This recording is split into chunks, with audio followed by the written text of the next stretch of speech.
What do artists like Paul Kalkbrenner, Actress, Disclosure, Rrose and Object have in common? They all rely on a piece of software that changed the way we compose, produce and perform music.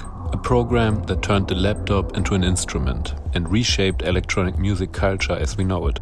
It all began in Berlin 2001. Two artists, Gerhard Behles and Henke, were working on something radical. Not another recording program, not another piece of studio kit, but a tool designed for risk, live looping, improvisation, performance in real time. They called it Ableton Live. For the first time, the laptop itself became the instrument. The glow of a screen wasn't just for editing, it became part of the stage. Suddenly, DJs and producers weren't hidden behind machines. They stepped forward, they performed. But not everyone believed. Companies came by and said, sorry, what? This is a software you want to use on a laptop on stage? You guys are nuts. Laptop on stage. And they left. And then other company guys came and said, ooh, this interface looks horrible. Can't you hire a graphics designer? And they left.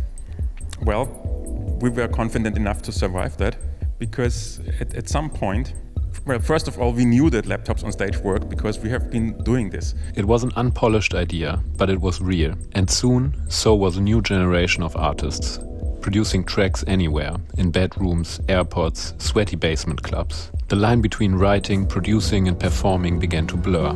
Then came a cultural flashpoint, Berlin Calling. The film didn't just tell the story of a DJ and producer on the edge, it showed the mechanics of the music itself. Ableton wasn't the star, but it was always there, quietly running the show. As the software spread, so did the culture around it. Tutorials surfaced first in obscure forums, later on YouTube. Boiler room sets streamed from London and Kreuzberg to bedrooms worldwide. Ableton was no longer just a piece of software, it was starting to build the foundation for a movement. And artists began pushing it in ways nobody predicted. And I see the same thing with live. There's no shortage of using live in the most bizarre ways to create your own musicality. Its supposed simplicity, often mistaken for limitation, became its hidden strength. I think I never heard a serious composer I admire complaining about the simplicity of tools, because they're happy that basic things are simple and then they find ways to express themselves. A shorter distance between an idea in your head and sound filling the room. For some, that meant new possibilities on stage. For artists like Overmono, live became the glue holding together hardware samplers and synths. We're now working with a lot of different BPMs and time signatures as well. That's probably one of the main reasons why we've got a laptop, is because changing time signatures with hardware alone is really difficult. Like, it'd be very hard to suddenly switch everything into 5/4, but in Ableton you can literally set up a trigger, so you can just press a button and everything just sort of like jumps into sync. While making it effortless to shift tempos and time signatures mid-set.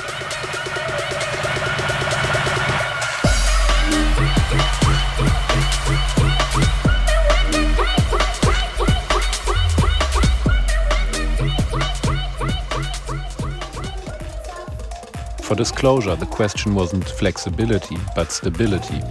Their solution? 2 laptops running the same Ableton project in parallel, ready to switch in case one crashes. The Ableton system and how it runs is pretty amazing. I didn't even know if it existed before or not, but they basically have 2 laptops simultaneously running, and you could literally pour a drink over one or shut it or break it, and it would switch to the other one immediately without you even really hearing anything. You might hear a little, that's it.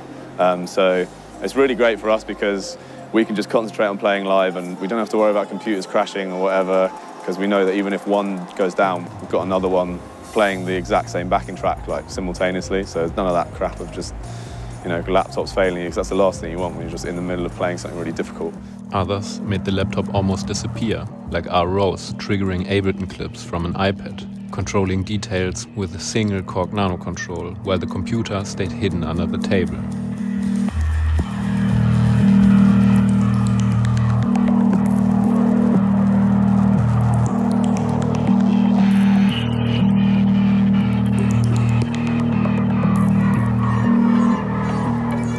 And sometimes Ableton became a bridge, connecting electronic sound with the acoustic world, like Actress performing side by side with the London Contemporary Orchestra.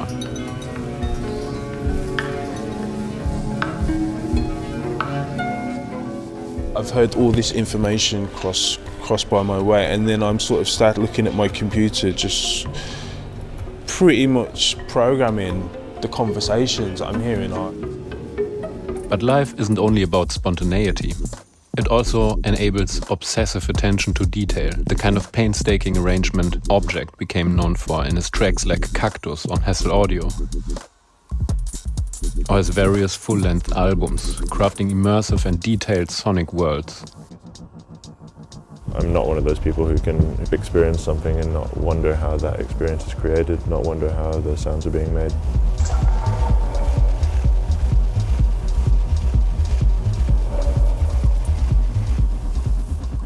From basement improvisations to orchestral collaborations, Ableton Live proved itself as more than just a software. It became a shared language across radically different stages. But the rise of the grid also created tension. For many, Ableton's quantized blocks offered clarity and speed.